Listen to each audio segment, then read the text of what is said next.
Now I had a feeling he wouldn't come out. He's a bit of a shy fellow, so we'll just pop next door.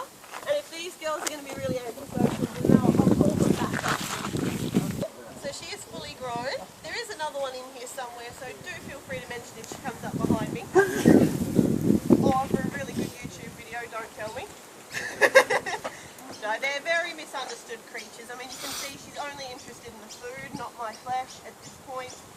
They're very misunderstood creatures, very, very shy. Now, in the wild, there has never, ever been a single recorded attack of a wild devil on a human because they're terrified of us. The only devil that's going to hurt you is one in captivity, and not because they're nasty, just because they're used to us doing this and they can't see very well. Now, as I said, they are a carnivore, but they are hopeless at hunting. The media will describe them as some sort of amazing predator, but they're really not. Their eyesight is terrible. You can see they're not overly agile, and they're very, very slow. Their top speed is similar to the top speed of a chicken. There you go, you got a bit. So they're hopeless at hunting. They're what we call an opportunistic predator. So if they get the chance to corner something or sneak up on it or find something that's ill or injured or whatever, then sure, yeah, they'll go for it. But most of the time, they're too hopeless, so they have to scavenge for things that are already dead. Now that sense of smell of theirs is very powerful. They can smell food up to 2 kilometres away. So if you're lying in the bush, bleeding and wounded and unable to run away, not the ideal situation, but if you're perfectly healthy, then you don't need to worry. However, they're not necessarily social, but they're also not solitary, so they'll quite happily live in a similar area and they will feed socially, but they're not the sort of animal that craves company, so they will be quite happy on their own. No, can I have a little bit more? Thank you.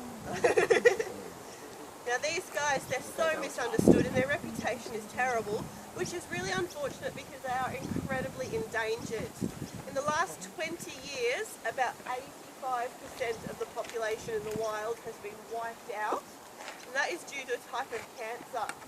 Now this cancer only affects devils. It grows on their face and it gets so big that they can't eat or breathe properly. And at this point there is no cure, and we don't know for sure what actually caused it. And unfortunately a lot of people still have that old misconception about devils being nasty, so there's a lot of people who don't really care too much about this cancer. So we're really struggling to get enough funding and enough donations to try and basically find a cure for the devil cancer. We don't know why they get it, and the weirdest part is, even though it's classified as a cancer, it is contagious between the devils. Not entirely sure why, but they spread it through their blood and saliva. So if they're fighting over food, they're at risk of transmitting it to each other. Now at this point, we can pretty confidently say the devils in captivity are safe because we're very, very careful with our quarantine procedures. But because we don't know for sure what actually caused it, we can't guarantee it 100%. And we certainly can't take the risk of releasing them until we find a cure. Although we do have an incredible amount of scientists working really, really hard on this, and they've recently had a bit of a breakthrough with a possible vaccination. Now it won't help any that are already sick, but the hope is to be able to have healthy devils like Prada, vaccinate them and release them into the wild. It is still, she's about 7, so she's actually quite old for a devil. They only live about 5 years in the wild or 8 years in captivity. Yeah, so we're hoping we'll be able to vaccinate devils and release them and have them living out their lives, but it is still in the trial stages. And the other big problem they're facing are cars. About 3,500 devils are killed every year on the roads.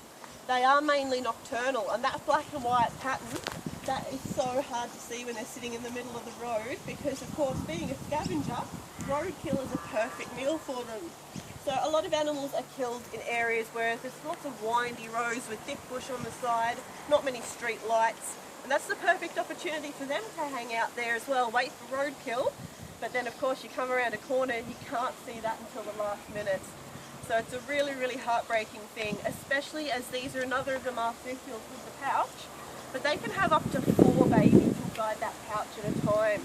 So if one mother gets killed with 4 young, that's 5 endangered animals wiped out in one hit. So it's a really, really heartbreaking situation. So what we try to do is to educate people on the fact that they are misunderstood. They're not nasty, horrible animals. They're very, very shy, sweet things that like to eat roadkill. So we want to try and protect them as much as we can. Where are you going, Prada? I'm still Prada. Okay, Prada's off. Nice chicken legs to hang on to. It's good. Earrings.